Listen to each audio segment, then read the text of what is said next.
Hi Pisces, welcome to the very first energetic weather forecast for your sign for October 2nd through the 8th.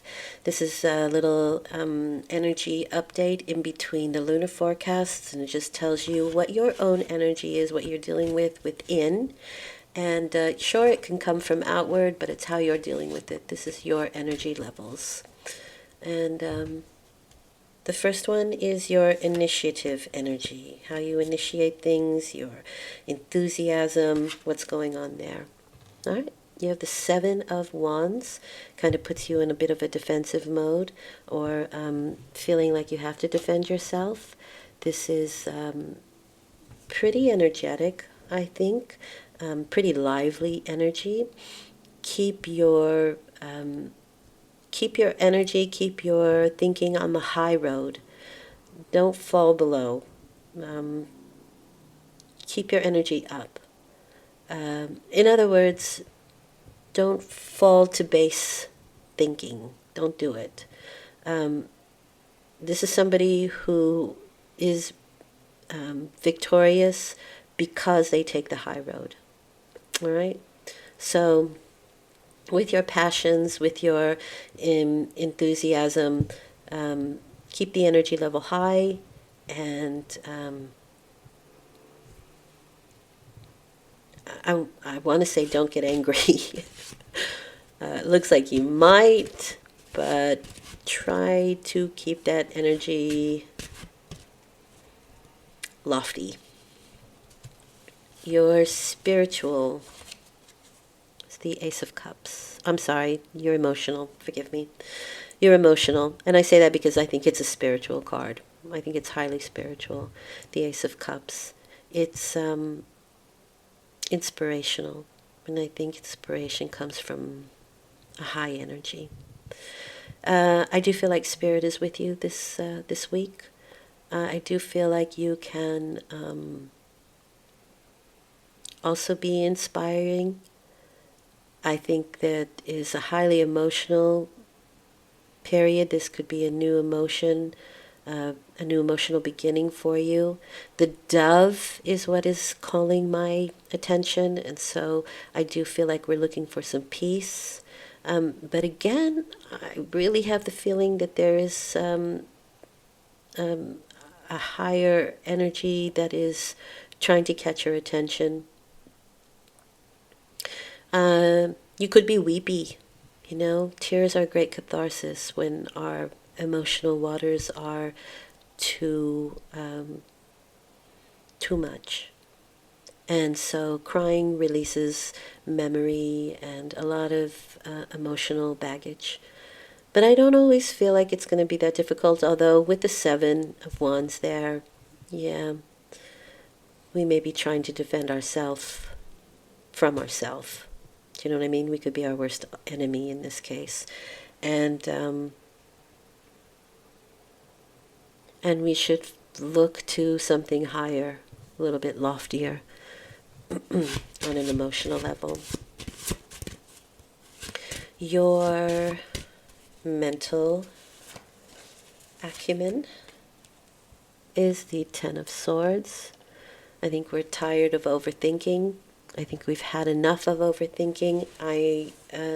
This card has come up in this position for a lot of signs.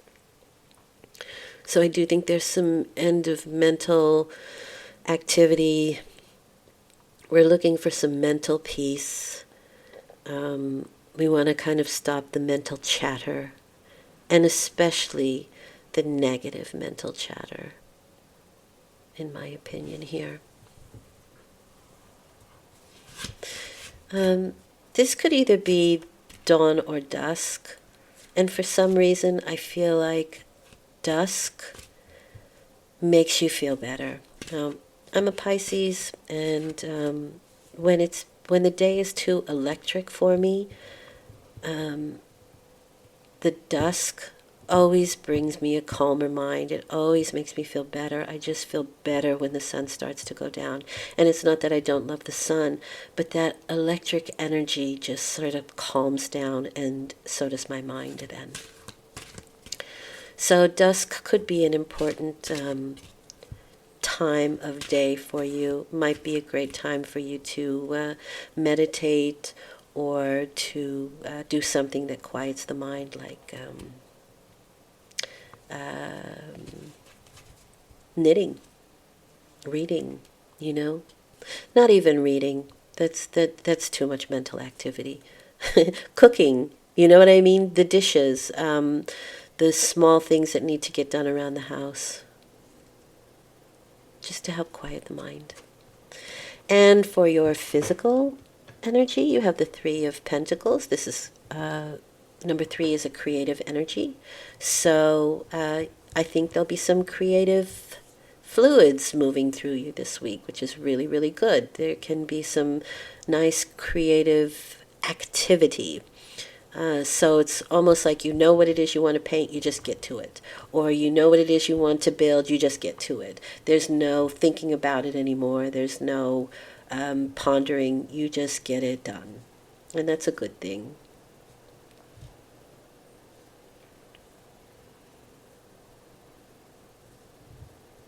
Somebody is maybe busy with woodwork. And I think you can do some really beautiful things. Interesting. I don't know why I say that, but I'm feeling there's some woodworking going on here. And that might be something that you want to offer. Or classes or instruction, that kind of thing. And it doesn't have to be woodworking. I might just be honing in on somebody, but that can just be the entire idea here of wanting to pass on information that you have on how to. Okay? There can be people who are maybe looking to hire you because of your special skills. Then your spiritual energy.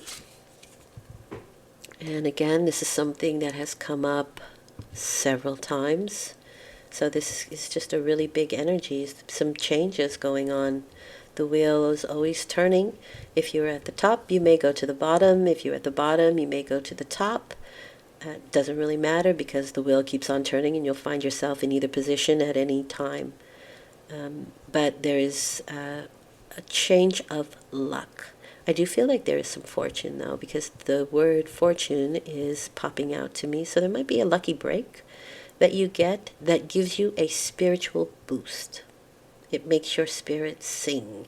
It gives you a spiritual high, if I can say that. You have 2 tens. So you have the Wheel of Fortune and the swords. They may be relating to each other in that sense because it's the end of a situation and rather dark situation, if you're looking at that, to something brighter, something better. So I have the feeling that for most of us, it will be a turn of the wheel for the better. Yay. And certainly on a mental level, but all the way around, I would say. I know this is short and sweet, but I don't think it needs to be more complicated than that. I'm going to say this is your energy for the coming week. I hope this has been helpful. I'll be back in a week to discuss the lunar forecast that's coming up. Okay, thank you.